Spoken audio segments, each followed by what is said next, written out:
What's up guys, Lon here from Android Authority, and we're taking a quick hands-on look at LG's biggest phone of the year with the V20 and comparing it to Samsung's biggest phone of the year with the Note 7. The V20 has been completely redesigned with an all-metal build, and it's utilizing the same grade of metal that we see in aircrafts. It's extremely lightweight and durable and allows it to still be military 810G compliant against drop, so it can really take a beating. The design isn't quite as unique as last year's V10, but it's a really good looking phone and feels very sturdy in the hand. Even though LG's gone with a full metal design on the V20, it's actually not unibody, and there's a button on the side that lets you pop off the metal backplate, giving you access to the removable battery and micro SD card slot. So despite LG switching to a metal design, they've still managed to figure out a really elegant way of keeping the features that people typically identify with LG.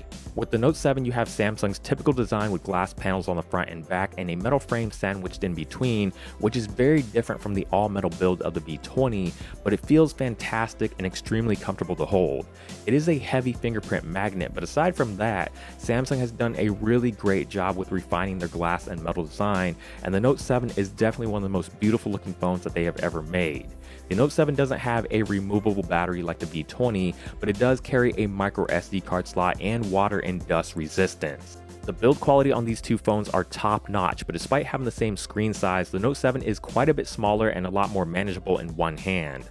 Along the bottom, you'll notice that both of these phones have USB Type-C, a single firing speaker, and a headphone jack, and of course with the Note 7, you also have that dedicated slot for the S Pen.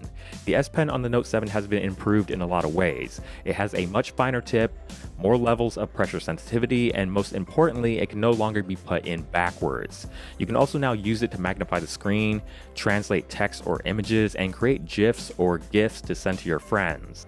Both the V20 and the Note 7 share a 5.7-inch display with a resolution of 2560 by 1440, but with the V20 you're dealing with an IPS LCD, while on the Note 7 you have a Super AMOLED display. With the V20 you also have a secondary display that can show you the time, date, battery life, notifications, and system shortcuts when the screen is turned off, and app shortcuts and your most recently used apps when the screen is turned on.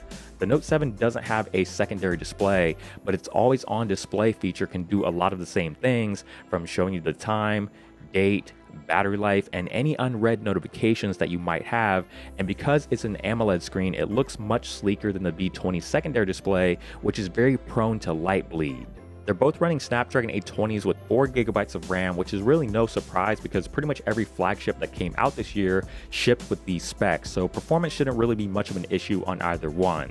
One of the more interesting features of the V20 is its built-in quad DAC, and we don't really know exactly how well this works just yet, but it's supposed to deliver a very high-quality audio experience when listening to headphones. On the back of the V20 is a dual-lens camera setup with a 16-megapixel main sensor and an 8-megapixel wide-angle camera, similar to what we saw early this year on the G5, but the V20 brings back the same manual video controls from the V10, but you're getting an improved interface and a lot more features, including built-in focus peaking, which is extremely useful. The front camera is a 5-megapixel sensor, but there's only one front-facing camera this time, but you still have the option of switching between a standard and a wide angle when taking selfies. With the Galaxy Note 7, you're getting a much more traditional camera setup with a 12-megapixel sensor and f1.7 aperture.